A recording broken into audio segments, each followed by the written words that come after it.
L'augmentation du coût de l'électricité a fait réfléchir encore davantage. C'est vrai qu'on a presque triplé le coût de l'électricité en 2 ans. Donc le meilleur moyen d'économiser, c'est d'isoler tous les bâtiments. Donc il y avait déjà eu des programmes Acte 1 et Acte 2 sur lesquels on intervenait sur les audits des bâtiments. Et on faisait l'audit et puis les prescriptions de travaux qu'il y avait à faire derrière. Et là, on a dit que ce serait bien d'aller encore plus loin.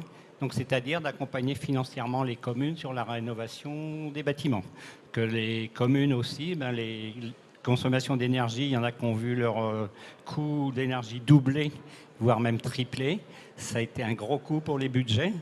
Et l'idée de ces coopérations, ce serait de faire aussi bien la maîtrise d'œuvre que la maîtrise d'ouvrage, de financer les travaux et de les faire rembourser seulement 1 an ou 2 après, à partir du moment où ils économisent de l'argent. Donc ça leur permettrait de rembourser justement ces prêts. Alors lorsque j'entends, l'idée serait, j'entends du conditionnel, c'est-à-dire que tout ça pourrait commencer à se mettre en place à quel moment? C'est déjà presque en place, puisque là je pense que cette année, comme Thomas Berthiaud vous lira tout à l'heure, on va faire un test sur 3 communes. Citons-les. Oui, parce que là, c'est pas évident. On s'est renseigné à peu près auprès d'une trentaine de syndicats, savoir comment ça se passait, parce qu'une coopération aussi bien financière que de maîtrise d'œuvre ne se fait pas comme ça. Les communes, il faut être en règle. C'est clair qu'on n'a pas le droit d'aller. Puis c'est une avance d'argent. Donc on s'est associé, notamment à la Banque des Territoires, qui, je crois qu'on vous expliquera tout à l'heure. C'est pour ça que vous regardez souvent ma voisine, d'accord, voilà. Je comprends. C'est la financière. Et puis c'est vrai que ça demande quand même au niveau du SDE 7 embauches de personnes. Ce qui donc est pas se neutre. Doter de moyens humains. Mais le fait aussi de se lancer, c'est toujours des appels à projets. On peut espérer des subventions qui nous dédommageraient au moins de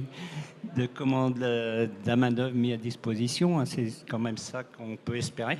Donc c'est vrai que c'est un avantage qu'on peut avoir. Et puis le fait de massifier aussi les travaux, comme on l'a fait pour les commandes d'électricité et de gaz, peut permettre aussi de faire baisser les prix.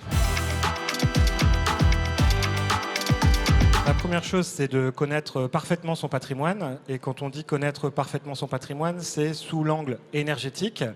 Et donc, ça veut dire qu'il faut connaître les consommations de ces bâtiments. Connaître les consommations, ça veut dire aussi connaître leur performance énergétique.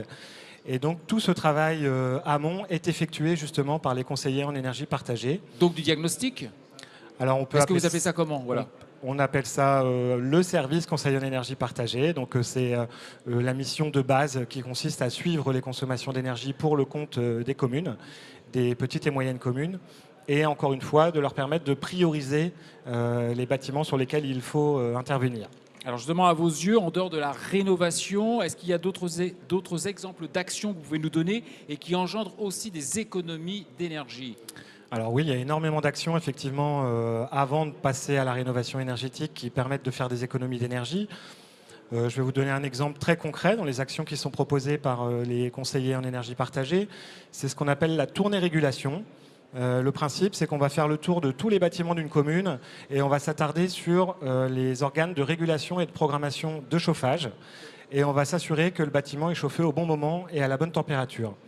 Et en règle générale, cette opération permet de détecter un certain nombre de problèmes qui, une fois réglés, permettent de faire entre 10, 15, 20% d'économie d'énergie selon la situation initiale. Donc c'est un exemple très concret d'action qui peut être mis en place dans les collectivités par les conseillers en énergie partagée. La rénovation énergétique, la Banque des Territoires, donc nous on est un acteur déjà très important du secteur du logement social. Donc on accompagne la production du secteur du logement social et on accompagne depuis un très grand nombre d'années la réhabilitation du secteur du logement social. C'est plus de 100 000 logements qui sont réhabilités chaque année. Et donc il allait de soi qu'on devait accompagner également les collectivités locales face à cet enjeu de la rénovation énergétique des bâtiments publics. Ce qu'il faut savoir aujourd'hui, c'est que le parc des bâtiments publics en France, ce sont 400 millions de mètres carrés. Les bâtiments publics représentent 400 millions de mètres carrés. L'essentiel a été construit aux alentours des années 1975 et aujourd'hui ce parc public est à l'origine de plus de 30% des émissions de gaz à effet de serre et représente 50% des consommations d'énergie en France. Donc là on voit bien tout l'enjeu à rénover effectivement ce parc public dans son contexte de crise comme on vient de l'évoquer à l'instant. Alors, comment intervenez-vous concrètement, voire financièrement, le public que vous pouvez adresser, comment pouvez-vous effectivement vous prévaloir de vrais arguments à leur côté? Comment vous y prenez-vous? Qu'apportez-vous? Alors, la Banque des Territoires, je l'ai dit, on est un établissement financier, donc notre métier, c'est de financer les projets, mais pas seulement. Donc, en fait, on a développé avec la Banque des Territoires, il y a 5 ans, un nouveau métier en fait qu'on appelle l'ingénierie. Donc l'ingénierie, c'est quoi? C'est en fait de donner la matière nécessaire aux élus s'ils ne l'ont pas en interne, de pouvoir faire des études, creuser tel ou tel sujet pour pouvoir prendre la décision d'investir sereinement. Donc ça, sur le champ de la transition énergétique, il y a plusieurs types d'ingénierie. Il y a tout d'abord des outils autour de la data et de l'intelligence artificielle qu'on met à disposition quasi gratuitement des collectivités locales. Donc vous avez un outil qui s'appelle Mon comparateur énergétique qui cartographie les consommations d'un bâtiment d'une commune et qui benchmark les consommations au niveau national. Donc ça permet de se rendre compte, de se benchmarker par rapport à d'autres communes. Et il y a un autre outil qui s'appelle Priorino qu'on a développé avec GRDF et Enedis qui permet en fait d'identifier les bâtiments les plus énergivores et puis de prioriser les travaux. Donc ça, c'est des outils numériques qui utilisent la data. Et à côté de ça, nous sommes en mesure de cofinancer aux côtés des élus quand il s'agit d'aller plus loin avec des études de faisabilité, de programmation par exemple. On est en mesure de cofinancer ces études-là aux côtés des élus. Donc, et puis, un dernier mot aussi, on lance actuellement un programme qui s'appelle EduRénov'. Donc, l'idée, c'est de véritablement sensibiliser les élus autour de la rénovation du parc scolaire, puisqu'on sait que dans ce parc public, les bâtiments scolaires représentent une part prépondérante. Et donc, on souhaite identifier les élus qui ont une ambition assez forte de rénover, avec un gain de 40% d'énergie.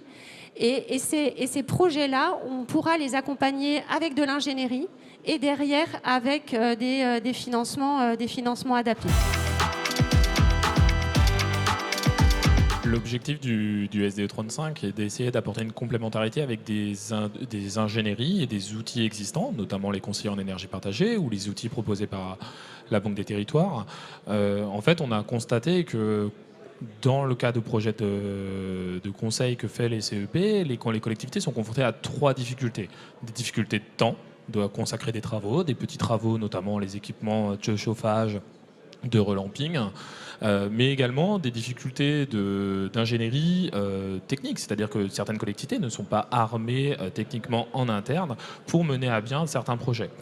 Et puis, comme Madame Fréfield l'évoquait, l'une des difficultés de financement, ça reste le nerf de la guerre. Et donc l'objectif du syndicat, c'est d'essayer d'apporter une double ingénierie, une ingénierie technique et une ingénierie financière. L'ingénierie financière, donc effectivement, l'objectif du syndicat, c'est d'utiliser l'intracting mutualisé à destination des collectivités. Alors, effectivement, l'intracting de la Banque des Territoires propose de cibler certains projets. Nous, l'objectif, c'est qu'on utilisera l'intracting mutualisé pour financer certains projets, mais on financera aussi des projets plus lourds, plus importants, tout simplement parce que, en fait, ça correspond à des besoins de collectivités. L'intracting, le principe de l'intracting restera le même, c'est-à-dire que les montants que rembourseront les collectivités aux syndicats correspondront aux montants des économies d'énergie générées par les travaux. Et puis, par contre, après, le SDE35, dans cette logique de mutualisation, par contre, prendra à sa charge les taux d'intérêt. C'est-à-dire que tous les prêts que le syndicat souscrira, le syndicat se chargera de prendre à sa charge ces taux-là.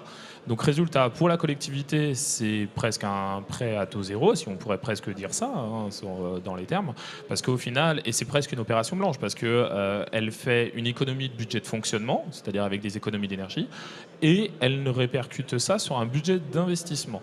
Donc au final, bon an, mal an, on arrive à une opération blanche pour elle, et elle a l'avantage de bénéficier d'une amélioration progressive de son patrimoine au fil de l'eau.